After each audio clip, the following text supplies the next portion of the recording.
Et peut-être avez-vous découvert avec stupeur, à l'occasion de ce drame, l'existence de contenus si dégradants sur les plateformes de streaming. Avant son décès, Jean Portmanov, surnommé JP, était en effet moqué, humilié, violenté en direct par 2 de ses acolytes, rémunérés pour cela. 500 000 personnes étaient abonnées au streamer sur différentes plateformes.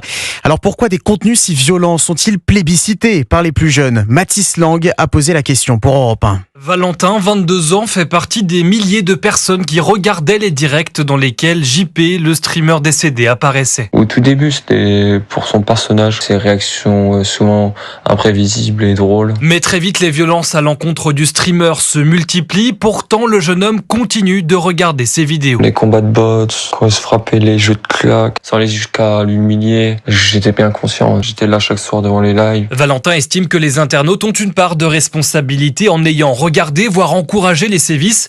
Jean-Paul Santoro, psychologue clinicien spécialisé dans les usages numériques, explique ces comportements par une forme de voyeurisme. Ça choque, mais ça attire en même temps en fait. Il y a l'idée d'assister à quelque chose qui est interdit et éventuellement avec une certaine distanciation. Il y a un mécanisme là-dedans de déshumanisation, c'est-à-dire que la personne de l'autre côté de l'écran n'est plus perçue comme un humain, mais comme un objet. On regarde le corps souffrir comme on regarderait finalement une fiction. Une distinction réalité-fiction difficile à faire, surtout pour la jeune génération, d'où l'intérêt, selon le psychologue, de renforcer l'éducation aux médias dès le plus jeune âge. Mathis Lang.